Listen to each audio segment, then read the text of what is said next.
Chairman Tiffany, Ranking Member Neguse, Chair Westerman, and Ranking Member Huffman, and members of the subcommittee. I am pleased to be here today to discuss technologies that can assist with wildfire forecasting, detection, mitigation, and response.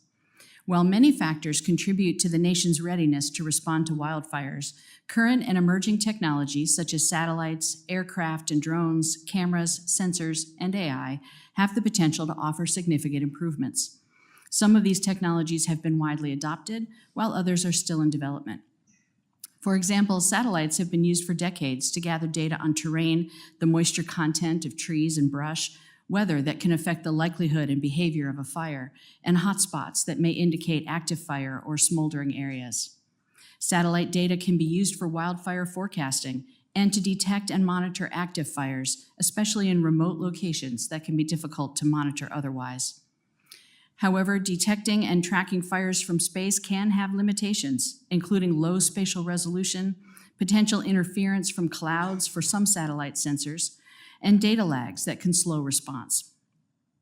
Aircraft and drones have also been used in many ways, including inspecting utility power lines to prioritize where to focus maintenance and mitigation efforts, high-resolution mapping of terrain and accessibility, and collecting real-time information on a fire's location and its potential to spread. Aircraft and drones can be mobilized quickly and cover large areas.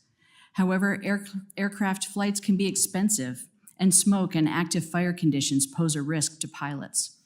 Drones offer safety, cost, and data collection advantages, but may last just a few years, especially in hazardous conditions. And unauthorized civilian drone use near active fires has hindered active wildfire response. Ground-based cameras and sensors in or near wildlands can monitor for smoke or fire in real time. A more recent development is to arrange them in networks within areas of high fire risk and incorporate the use of AI to enable faster detection and response.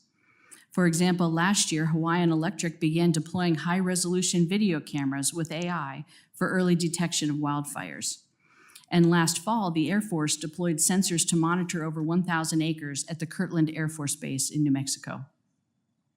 However, cameras and sensors have some challenges, including range limitations, the labor required to install them in remote locations, and the need for calibration to ensure accuracy. AI, and specifically machine learning, is increasingly used in the U.S. to enhance the ability of models to forecast potential wildfire risk and improve wildfire detection and response. For example, in 2023, a program called Alert California was launched to detect wildfires using AI and images from over 1,100 cameras statewide. This system provides 24-hour monitoring with night vision capabilities, and the program reports that it detected over 1,200 confirmed fires in 2023, including in remote locations where human spotters are more likely to miss them. Digital twins are another AI tool in early development that could use the data collected by wildfire technologies to improve detection and response. However, despite the potential of AI to enhance wildfire modeling and response, there are limitations. As with most AI applications, large amounts of high-quality data are required to train the algorithms for proper response, but this could be costly and time-consuming. In addition, historical data are limited for extreme or outlier events, which reduces the accuracy of AI in forecasting extreme fires. Continued testing of such systems, especially in operational environments, and more training could help improve understanding and trust among potential users.